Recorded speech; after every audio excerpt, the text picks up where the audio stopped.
ഇന്നത്തെ ലീഡേഴ്സ് മോർണിംഗിലെ ഒരു special guest ആണ്.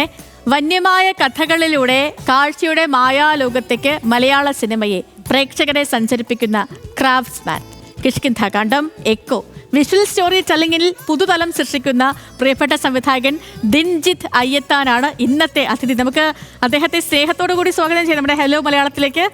ശ്രീ ദിൻജിത്ത്, ഗുഡ് മോർണിംഗ്, സ്വാഗതം ഹലോ മലയാളത്തിലേക്ക്. Good morning. ഓക്കെ, സുഖമായിട്ടിരിക്കുന്നല്ലോ അല്ലേ? ഓക്കെ, എക്കോയാണ് ഏറ്റവും പുതിയ വിശേഷം. ഒന്നും പറയാനില്ല, ഒരു സ്വപ്ന സഞ്ചാരം എന്നല്ലാതെ ഇതിന് മറുവാക്കില്ല. 2 വട്ടം സിനിമ കണ്ടിരിക്കുകയാണ് ഞാൻ. അതും തിയേറ്ററിൽ പോയി 2 വട്ടം കണ്ടിട്ടിരിക്കുകയാണ്. എന്ന് വെച്ചാൽ വേറെ ഒന്നും പറയാനില്ല. അത് കണ്ടിട്ട് നമുക്ക് വീണ്ടും ഓരോ വട്ടം കാണുമ്പോഴും പുതിയ അനുഭവത്തോടു കൂടിയാണ് അത് കണ്ടുകൊണ്ടിരിക്കുന്നത്. അപ്പോൾ പറയൂ, സംവിധായകന്റെ സന്തോഷം എത്രത്തോളമാണ് എക്കോയിൽ? വളരെ വളരെ സന്തോഷത്തിൽ ഇരിക്കുകയാണ്. എന്ന് പറഞ്ഞാൽ ഇപ്പൊ കിഷ്കിന്ധാകാന്ഡം ആ സമയത്ത് ഇങ്ങനെ കുറച്ചൊക്കെ ഭയങ്കര ചർച്ചാ വിഷയമായിട്ടുള്ള സബ്ജക്റ്റ് ആയിരുന്നു. അത് കണ്ടിറങ്ങിയ ആൾക്കാരെല്ലാം ഇത് തന്നെയാണ് പറഞ്ഞത്. അവൻ ആ ഒരു സീറ്റിൽ നിന്ന് പെട്ടെന്ന് എഴുന്നേറ്റ് വരാൻ പറ്റാത്തൊരവസ്ഥ. അതേപോലെ തന്നെയാണ് ഇപ്പം എക്കോയിലും പല പ്രേക്ഷകരും വിളിച്ചിട്ട് നമ്മൾ രാത്രിയെല്ലാണ് വിളിച്ചുകൊണ്ടിരിക്കുന്നത്. അവർക്ക് എന്ന് പറഞ്ഞാൽ അവർക്ക് എക്സ്പ്രസ് ചെയ്യണം നമ്മൾ കണ്ട കാര്യം. എന്ന് പറഞ്ഞാൽ അവർക്ക് എന്താ പറയണ്ടെന്ന് പോലും പറയാൻ പറ്റാത്ത അവസ്ഥ. അപ്പൊ അത് ഒരു പടം ചെയ്തിട്ട് ആ പടത്തിന് നോർമൽ ഓക്കെ ചേട്ടാ ഇഷ്ടായി എന്ന് മാത്രം പറയാതെ ആ വാതോരാതെ അതിനെ പറ്റിയിട്ട് സംസാരിക്കുക എന്ന് പറയുമ്പോൾ അത് വല്ലാത്തൊരു സുഖമാണ്. നമുക്കൊരു ഫിലിം മേക്കർ എന്ന നിലയിൽ ഭയങ്കര സന്തോഷം തരുന്ന ഒരു സംഭവമാണ്. അതും നല്ല റൈറ്റപ്പാണ് വന്നുകൊണ്ടിരിക്കുന്നത്. ഒരു ജസ്റ്റ് ഒരു ഗുഡ് ഫിലിം എന്ന് മാത്രമല്ല, അതിനെ പറ്റിയിട്ടുള്ള ഡീറ്റെയിൽ റൈറ്റ് ാണ് ഫേസ്ബുക്കിലായാലും ഇൻസ്റ്റയിലായാലും വന്നുകൊണ്ടിരിക്കുന്നത്. അപ്പൊ അതെല്ലാം കാണുമ്പോൾ ഒരു കഥകൾ അവര് ചില കാര്യങ്ങളിൽ അവരുടെ പെർസ്പെക്റ്റീവില് അവരൊരു കഥ ഉണ്ടാക്കി കൊണ്ടിരിക്കുകയാണ്. അപ്പൊ അതെല്ലാം കാണുന്ന സന്തോഷം. എന്താണ് നമ്മളൊരു ശ്രീ ദിൻജിത്ത്, ഈ സിനിമ കണ്ടിറങ്ങിയപ്പോഴേ എനിക്കുണ്ടായൊരു തോന്നലാണ് ഞാൻ അങ്ങോട്ട് ചോദിക്കുന്നത്. ഇതിപ്പം ഈ കഥ ഇത് എങ്ങനെയാണ് പോയി ആ പ്രൊഡ്യൂസറിന്റെ അടുത്ത് അങ്ങ് പറഞ്ഞ എങ്ങനെയാണ് പറഞ്ഞ് മനസ്സിലാക്കിയത്? അല്ല, അത് പ്രൊഡ്യൂസർ സത്യം പറഞ്ഞാൽ ഇതില് എന്റെ പ്രൊഡ്യൂസർ എന്ന് പറഞ്ഞാൽ എന്റെ ഫ്രണ്ട് തന്നെയാണ്, ജയറാം എന്ന് പറഞ്ഞിട്ട് എന്റെ ഫാമിലി തന്നെയാണ്. അപ്പൊ അതുകൊണ്ട് എനിക്ക് അങ്ങനെ കൂടുതൽ ഒരു എന്താ പറയാ കൂടുതൽ കൺവിൻസ് ചെയ്യേണ്ട ആവശ്യം വന്നിട്ടില്ല എന്നുള്ളതാണ്. അത് അതിനെന്നെ കൂടുതൽ വിശ്വസിക്കുന്നുണ്ട്, ഞങ്ങളുടെ ടീമിനെ വിശ്വസിക്കുന്നുണ്ട്. ആ രീതിയിൽ എല്ലാ രീതിയിലും ഓക്കെയാണ്. ആ പ്രൊഡ്യൂസർ കിട്ടിയത് കൊണ്ടാണ് നമുക്ക് ഇത് നല്ല രീതിയിൽ ചെയ്യാൻ പറ്റിയെന്നുള്ളതാണ്. എന്ന് പറഞ്ഞാൽ ഇങ്ങനത്തെ ഒരു സബ്ജക്ട് ഏതൊരു നോർമൽ ഒരു പ്രൊഡ്യൂസർ കേട്ടാൽ അത് ചില സമയം അത് അക്സെപ്റ്റ് ചെയ്യാൻ പറ്റില്ല. ഒന്നെന്ന് പറഞ്ഞാൽ ഇതിന്റെ ടെറൈൻ ആയാലും ഇതിന്റെ കഥാപരമായിട്ടുള്ള ഒരു ഇതെല്ലാം അത് കൂടുതൽ ഒരു കമേഴ്ഷ്യൽ എലിമെന്റിൽ ഉണ്ടോ എന്നുള്ള ഒരു ചോദ്യം എപ്പോഴും വരാവുന്നതാണ്. പക്ഷെ അങ്ങനത്തെ ഒന്നും ഇല്ലാതെ നമ്മളെ വിശ്വസിച്ചിട്ട് പടം ചെയ്യാന്നുള്ള വന്ന പ്രൊഡ്യൂസർ ജയറാം എന്നാണ് പേര്. അയാള് സത്യം പറഞ്ഞാൽ നമസ്കരിക്കണം. അതെ. ശ്രീ ദിൻജിത്ത്, ഇപ്പം എക്കോ എന്ന് പറയുന്നത് ഒരു പോപ്പുലർ ടെംപ്ലേറ്റ് സിനിമയേ അല്ല. നമ്മളിപ്പോൾ ഇതുവരെ കണ്ടു പരിചയിച്ചതായ ഒരു സിനിമയോ അല്ലെങ്കിൽ കഥാപരിസരമോ ഒന്നുമല്ല എക്കോയുടേത്. അപ്പം ഇതിൻ്റെ ആലോചന എവിടെ മുതലാണ്? Not every one cup of tea എന്നൊരു ചിന്ത കടന്നു വരാനൊരു സാധ്യതയുണ്ടല്ലോ. അപ്പോൾ അതിലൊരു റിസ്ക്കും ഉണ്ട് അല്ലേ? അതെ, ഭയങ്കരമായിട്ടുള്ള റിസ്ക് ഉള്ള ഒരു സാധനമാണ്. പിന്നെ ഞാനെപ്പോഴും വിശ്വസിക്കുന്നത് നമ്മൾ പ്രേക്ഷകൻ എന്ന് പറഞ്ഞാല് നമ്മളെ തന്നെ മേലെയാണ് ഇപ്പൊ ഉള്ളത്. എന്ന് പറഞ്ഞാൽ ഈ പോസ്റ്റ് കോവിഡിന് ശേഷം ഉണ്ടായ ഒരു എറാന്ന് പറഞ്ഞാല് എല്ലാ രീതിയിലുള്ള പടങ്ങളും ഫോറിൻ ഫിലിംസും കണ്ടിട്ടുള്ള ഒരു ഓഡിയൻസിന്റെ മുന്നിലാണ് നമ്മളൊരു പ്രോഡക്റ്റ് വെക്കുന്നത്. അപ്പോൾ അതില് നമ്മൾ അവരെ ഒരിക്കലും കുറച്ച് കാണാനേ പറ്റാത്ത ഒരു അവസ്ഥയിലാണ് നിൽക്കുന്നത്. അപ്പൊ നമ്മൾ ചെയ്യുന്ന ഒരു കാര്യം എന്ന് പറഞ്ഞാൽ അത് ഏറ്റവും ഒരു നല്ലൊരു പ്രോഡക്റ്റ് കൊടുക്കുക, ഏറ്റവും പുതുമയുള്ളൊരു സാധനം കൊടുക്കുക എന്നുള്ള ഒരു തോട്ടിലേക്കാണ് എപ്പോഴും ഞാനും ബാഹുലായാലും വരാറ്. അപ്പൊ ബാഹുൽ എപ്പോഴും എനിക്ക് ഒരു സ്ക്രിപ്റ്റ് വായിക്കാൻ തന്നാൽ അവൻ ഒരിക്കലും നറേറ്റ് ചെയ്യാറില്ല. സ്ക്രിപ്റ്റ് വായിക്കാൻ തന്നാൽ എന്തോന്നറിയില്ല, ബാഹുലിന്റെ സ്ക്രിപ്റ്റ് എല്ലാം എനിക്ക് ഇഷ്ടാവാറുണ്ട്. അത് ഭയങ്കര അത്ഭുതം, എന്തോന്ന് വേറൊരു വേൾഡിൽ എപ്പോഴും സഞ്ചരിക്കും. അപ്പോൾ ഫസ്റ്റ് തന്നെ നമ്മൾ വായിച്ച് ഒരു 2ാമത്തെ സീനിൽ തന്നെ എനിക്ക് അതിൽ അൺയൂഷ്വൽ ഒരു സിറ്റുവേഷൻ ആയിരിക്കും കടന്നു കയറി. ഇപ്പൊ എക്കോയിൽ എടുത്തിട്ടുണ്ട് നമ്മുടെ അശോകേട്ടന്റെ ആ സീക്വൻസ്, ജീപ്പിൽ ഡോക്ടറോട് പോകുന്ന സീക്വൻസ്, അതിൽ തന്നെ ഞാൻ ആ വേൾഡിൽ ഇന്നാണ്. അപ്പൊ ഇങ്ങനത്തെ ഒരു പുതുമയുള്ള സബ്ജക്ട് 100% വർക്ക്ഔട്ട് ആവുന്നുള്ള ഒരു ധൈര്യം എപ്പോഴും ഉണ്ടാകാറുണ്ട്. പിന്നെ റിസ്ക് എടുക്കുമ്പോൾ അതിന്റെ ഒരു സുഖം. എനിവേസ് അടിപൊളി കേട്ടോ. ഇതില് എനിക്ക് പറഞ്ഞിട്ട് മതിയാവില്ല, എന്തൊരു സിനിമയാണ് അത്. നമ്മളിങ്ങനെ കണ്ടുകൊണ്ടിരിക്കട്ടെ. നമ്മളിപ്പം from the infinite chronicles of Kuriachan എന്ന് പറയാം, ഒരൊറ്റ കഥാപാത്രത്തെ കേന്ദ്രീകരിച്ചുള്ള പല കഥകളും അതിന്റെ ഉപകഥകളും പിന്നീട് അത് മറ്റൊരാളിലേക്ക് എത്തിച്ചേരുന്നു. എഴുത്തിലും പിന്നീട് ഷൂട്ടിങ്ങിലും ഇത് കോർത്തെടുക്കുക അത് കുറച്ച് പ്രയാസമായിരുന്നു ശ്രീ ദിൻജിത്ത്. അതെ, ടോട്ടലി ഇതൊരു എല്ലാ രീതിയിലും, ഇപ്പൊ സ്ക്രിപ്റ്റ് ആയാലും അല്ലെങ്കിൽ ഇതിന്റെ ഷൂട്ടിംഗ് ആയാലും എല്ലാ രീതിയിലും ഇതിന് ഭയങ്കര ടെൻഷൻ. എന്താണ് അങ്ങനത്തെ ഒരു ലൊക്കേഷൻസ് തിരഞ്ഞെടുക്കുക, ലൊക്കേഷൻ കിട്ടുക, അല്ലെങ്കിൽ അതിലെ ക്യാരക്ടേഴ്സ് നമ്മളെ മലേഷ്യൻ സീക്വൻസിലെ ആർട്ടിസ്റ്റിനെ കിട്ടുക എന്നെല്ലാം പറയുന്നത് തന്നെ എല്ലാം ചാലഞ്ച് ആയിരുന്നു. ഇതില് ഷൂട്ടിംഗ് ചലഞ്ച് ആയിരുന്നു ഏറ്റവും വലിയ ചലഞ്ച് എന്ന് പറഞ്ഞാൽ. അങ്ങനത്തെ ഒരു ടെറൈനിൽ പോയിട്ട് അത് നായ്ക്കളെ വെച്ചിട്ട് ഷൂട്ട് ചെയ്യാന്നെല്ലാം പറയുമ്പോൾ അത് പക്ഷെ എല്ലാം നടന്നു എന്നുള്ളതാണ്. സത്യം, ഈ സാധാരണ മനുഷ്യരെ കൊണ്ട് അഭിനയിപ്പിക്കുന്നത് തന്നെ പ്രശ്നമാണ്. അതും ഇങ്ങനത്തെ ഒരു ടെറൈൻ നമുക്ക് കാണുമ്പോൾ തന്നെ ഇങ്ങനെ ശ്വാസം മുട്ടും, കയറി പോകുന്ന അങ്ങ് അറ്റത്തുള്ള ഒരു സ്ഥലത്തേക്ക് കയറി പോകുന്നതും ഇറങ്ങുന്നതും ഒക്കെയും. അപ്പോൾ ഈ നായ്ക്കളെയും ഇങ്ങനെ ഷൂട്ട് ചെയ്യണമെങ്കിൽ അത് കുറച്ചും കൂടി പാടായിരിക്കില്ല. അപ്പൊ അതെങ്ങനെയായിരുന്നു?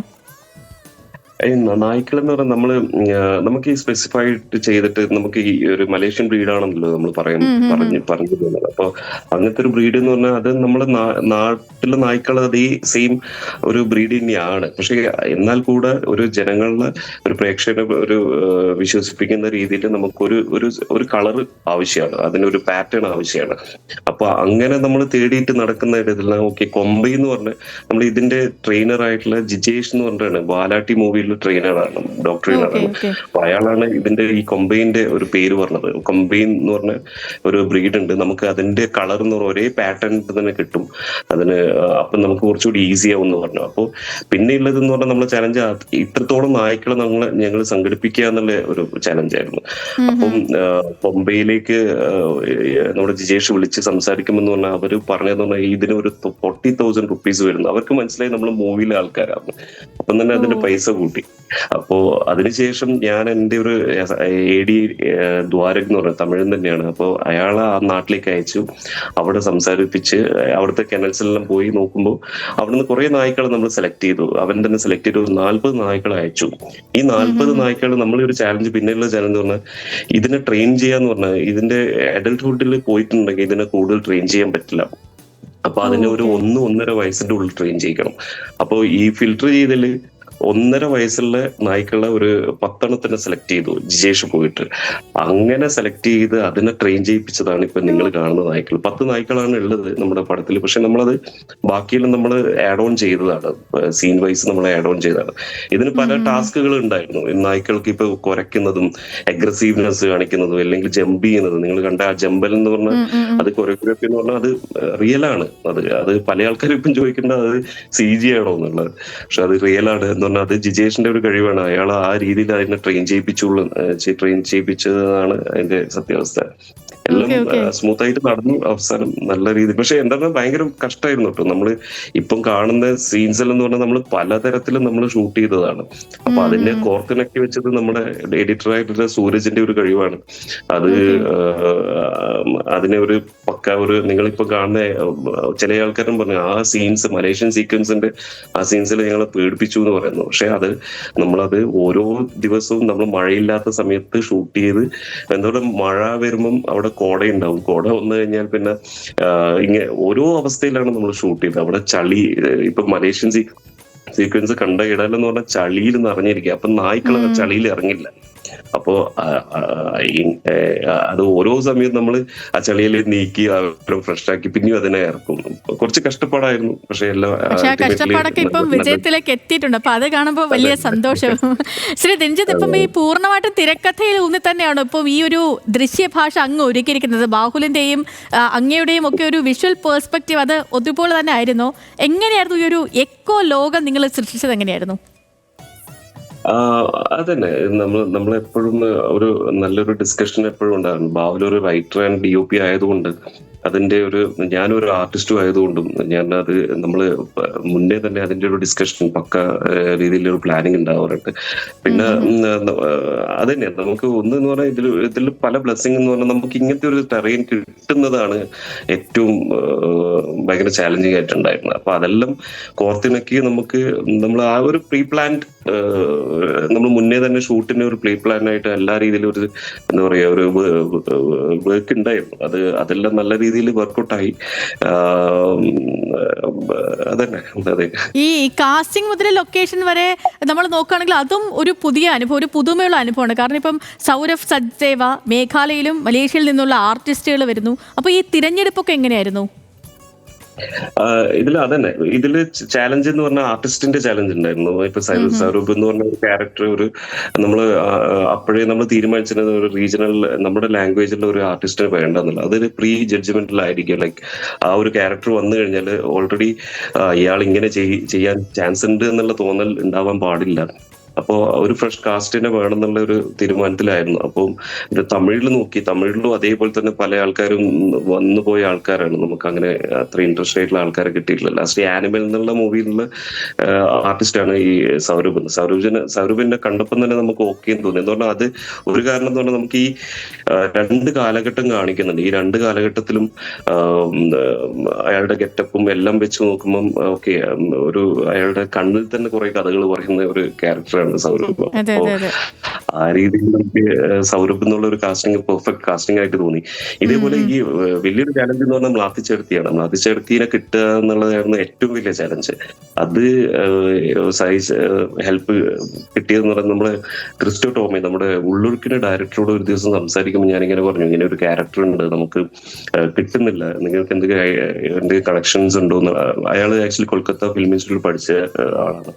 അപ്പോ അയാളാണ് എനിക്ക് ആദ്യമായിട്ട് മ്ലാത്തിച്ചേർത്തിന്റെ ഫസ്റ്റ് ഒരു ഫോട്ടോ അയച്ചിരുന്നത്, ഒരു ഷോർട്ട് ഫിലിം ചെയ്തതന്നെ.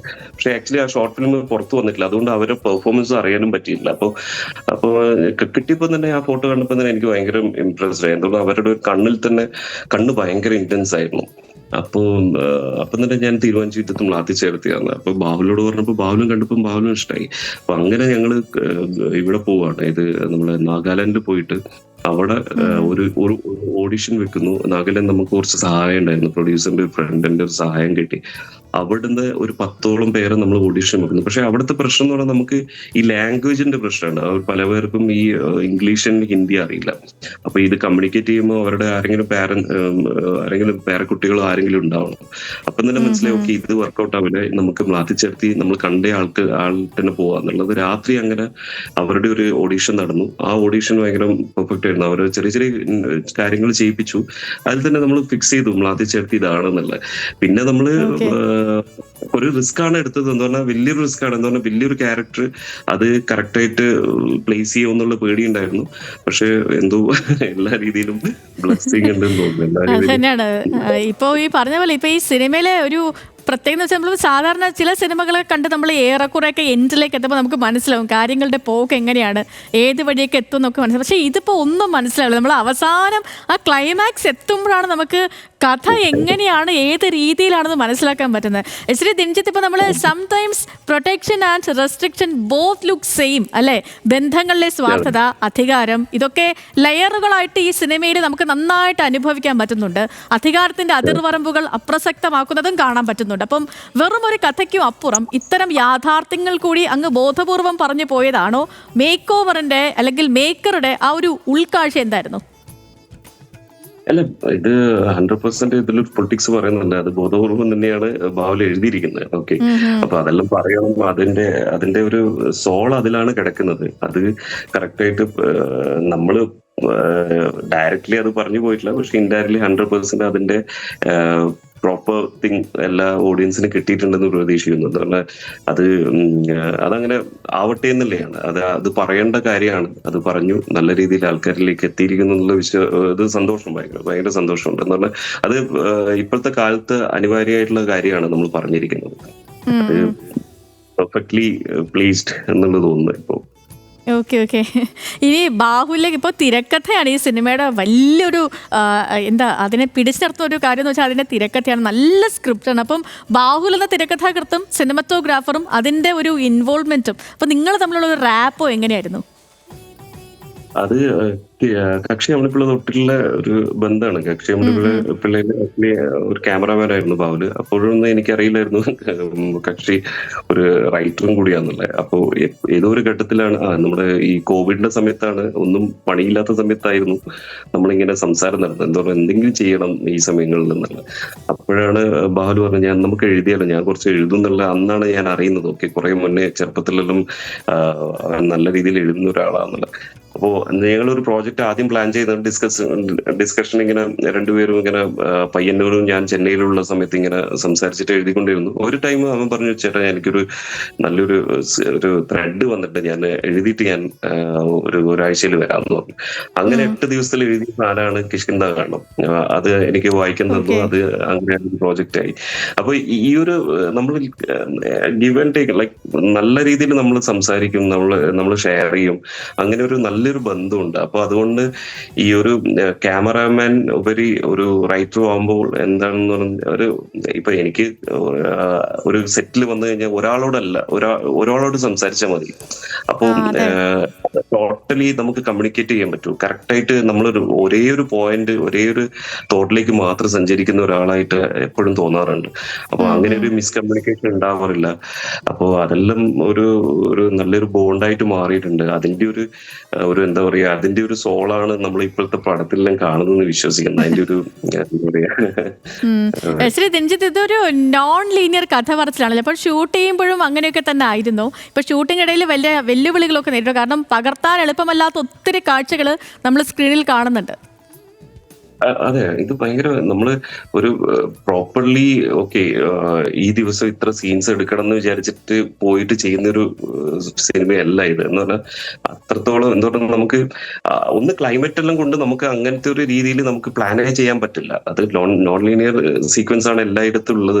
അത് നമ്മൾ സ്ക്രിപ്റ്റ് വൈസ് നമ്മൾ പ്ലാൻഡ് ആയിരുന്നു ഇങ്ങനെയെല്ലാം ഈ ഷോർട്സ് വേണം എന്നുള്ളത്. അത് സ്ക്രിപ്റ്റ് വൈസ് ഓക്കെ ഇങ്ങനെ ഇപ്പൊ ചില ഇടത്തില് ഫ്ലാഷ് ബാക്ക് പോകുമ്പോൾ ഫ്ലാഷ് കട്ട് ഇത്ര ഈ പ്ലേസിൽ പ്ലേസ് ചെയ്യണം എന്നുള്ള അങ്ങനത്തെ ബോധ്യം കറക്റ്റ് ആയിട്ട് പ്രീ പ്ലാൻഡ് ആയിരുന്നു. പക്ഷെ നമ്മൾ ഷൂട്ടും ഒരു നോൺ ലീനിയർ ഷൂട്ടായിരുന്നു എന്ന് തന്നെ പറയാം. നമുക്ക് പെട്ടെന്നായിരിക്കും ഓക്കെ മഴ തോരുന്ന സമയത്ത് പെട്ടെന്ന് ഫോഗ് വരും. അപ്പൊ ഫോഗ് വരുമ്പോൾ പഴയ ഏതെങ്കിലും സീനിന്റെ ഒരു ഫോഗിൽ കണക്ട് ചെയ്യേണ്ട ആവശ്യം വരും.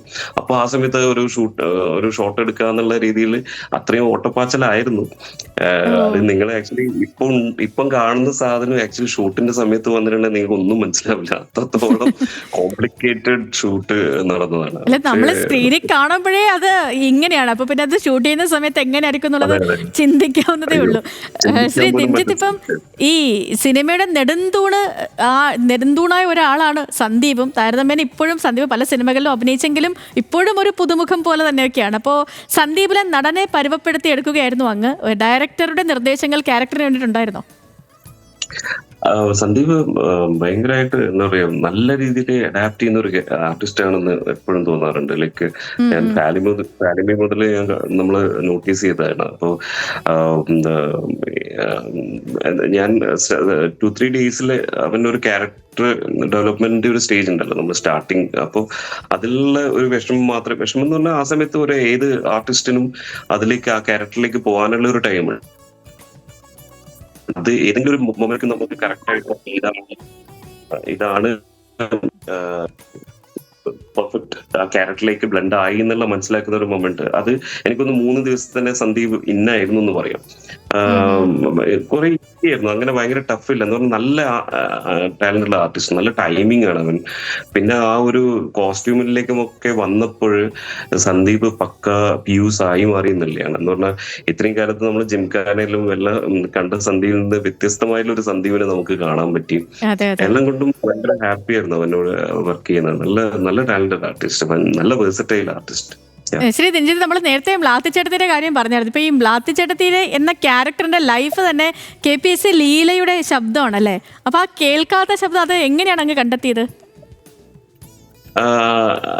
അതെ. അത് കുറെ വോയിസ് ടെസ്റ്റ് ചെയ്തായിരുന്നു. പക്ഷെ ഉം. ഒന്നും പ്രോപ്പർലി കിട്ടിയില്ല. പിന്നെയാണ് നമ്മള് ഏതൊരു ചർച്ചയിൽ ഇങ്ങനെ നമ്മള് ഇതിന്റെ പറ്റിയിട്ട് സംസാരിച്ചിരുന്നു. പൂക്കാലത്തിലുള്ള ലീലാമ്മ അഭിനയിച്ച കാര്യങ്ങൾ സംസാരിച്ചിട്ട് അങ്ങനെ വന്ന് ഓക്കെ ലീലാമ്മേനെ ഒന്ന് ടെസ്റ്റ് ചെയ്താലോ എന്നുള്ള ഒരു തോന്നൽ വന്നു. ഉം, ഉം, അപ്പൊ ഉം, ഇന്നലെ ഉം. ലീലാമ്മയുടെ ടെസ്റ്റ് ഒരു വോയിസ് അയച്ചു കൊടുത്തു. ലീലാമ്മ ഒരു വേർഡ് ഇങ്ങനെ പറഞ്ഞു. അപ്പൊ അതിൽ തന്നെ നമുക്ക് ആ ഒരു ഡിഫറെന്റ് വോയിസ് ആണല്ലോ, അത് കറക്റ്റ് മാച്ച് ആയി എന്നുള്ളതാണ്. ആദ്യം ഒരു തോന്നൽ ഉണ്ടായിരുന്നത് മാച്ച് ആവുമെന്നുള്ളൂ, പക്ഷെ അത് പ്രോപ്പർലി ചെയ്തപ്പം കറക്റ്റ് ആയിട്ട് മാച്ച് ആയി. അത് അതാണ് എല്ലാം ബ്ലെൻഡ് ആയിട്ട് വന്നതുകൊണ്ടാണ് പടത്തിന്റെ ഒരു ബ്യൂട്ടി കിടക്കുന്നത്. ഇപ്പൊ എല്ലാവരും ലീലാമ്മയെ പറ്റി എല്ലാവരും ഇതാര വോയിസ് ഡബ് ചെയ്തതെന്ന് ചോദിച്ചിട്ട് പല ആൾക്കാരും ചോദിക്കാറുണ്ട്. അപ്പൊ അതൊരു നല്ലൊരു അതെ എന്താ അതായത് പറയാ എല്ലാ മൂവും നല്ലതായിരുന്നു, നന്നായിട്ട് അത് വന്ന് ഭവിച്ചു. അതെ ഇപ്പം അതെ അതെ ക്യാരക്ടേഴ്സിന്റെ തിരഞ്ഞെടുപ്പ് ആകട്ടെ, ടെറൈൻ ആകട്ടെ, അന്നത്തെ ആ ഒരു കഷ്ടപ്പാടൊക്കെ ഇപ്പൊ ഫലങ്ങൾ എല്ലാവരും നല്ലത് പറയുന്നു. അത് കേൾക്കുന്ന തന്നെ ഒരു മേക്കറിന്റെ ഏറ്റവും വലിയ സന്തോഷം. ഞാനൊരു പേഴ്സണൽ ക്വസ്റ്റ്യനിലേക്ക് വരികയാണ് ശ്രീ രഞ്ജിത്ത്. ഇപ്പം കാടും മേടും ഒക്കെ സഞ്ചരിക്കുന്ന ആളാണോ? കാരണം അങ്ങയുടെ സിനിമകളുടെ ഒക്കെ ഒരു പൊതു സ്വഭാവം കാണുമ്പോൾ ചോദിക്കുന്നതാണ്. കേട്ടില്ല. അല്ല, ഒന്നുകൂടി ഞാൻ പറയൂ. ചോദിച്ചത് ഈ കാടും മേടും ഒക്കെ കൂടുതൽ സഞ്ചരിക്കുന്ന ആളാണോ? കാരണം ഈ സിനിമകളുടെ ഓക്കെ. ഒക്കെ ഒരു സ്വഭാവം അങ്ങനെയാണല്ലോ കൂടുതലും. അതെ അതെ അതെ. ഇല്ല അങ്ങനെ അതിന് വേണ്ടിയിട്ടായിട്ട് ഓക്കെ പർട്ടിക്കുലർ പ്രിസൈസ് ആയിട്ട് അങ്ങനെ എടുക്കുന്നതല്ല. ഞാൻ ആക്ച്വലി നല്ല ട്രാവലർ ആണ്. ഉം, ഉം, ഉം. കാടും ഇതെല്ലാം കയറി ഇറങ്ങുന്ന ആള് തന്നെയാണ്. ഭയങ്കര ഇഷ്ടമാണ്.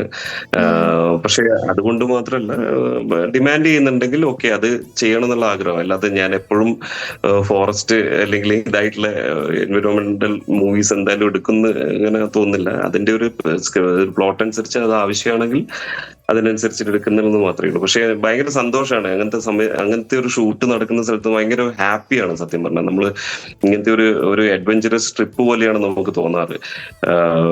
കുറച്ച് കുറച്ച് കഷ്ടപ്പെട്ട് ആണെങ്കിൽ കൂടെ ഭയങ്കര എൻജോയ് ചെയ്തിട്ട് ഷൂട്ട് ചെയ്തതാണ് ഉം, പലയിടത്തും. ഉം. അതെ, നല്ലൊരു അനുഭവമായിരുന്നു. ഓക്കെ.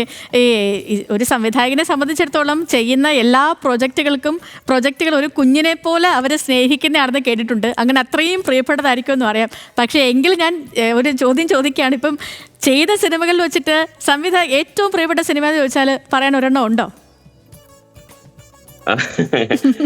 എനിക്ക് കിഷ്കിന്ധാകണ്ടം എക്കോ എന്റെ ഫേവറേറ്റ് സാധനം. കിഷ്കിന്ധാകണ്ടെന്ന് പറഞ്ഞാൽ ഞാൻ ഇമോഷണലി ഭയങ്കര കണക്റ്റഡ് ആളാണ്. അപ്പോ എനിക്ക് എന്റെ അച്ഛൻ റീസെന്റ് അച്ഛൻ അഭിനയിച്ചതാ 3 പടത്തിലും അച്ഛൻ ചെറിയൊരു വേഷം അഭിനയിച്ചിട്ടുണ്ട്. ഓക്കെ.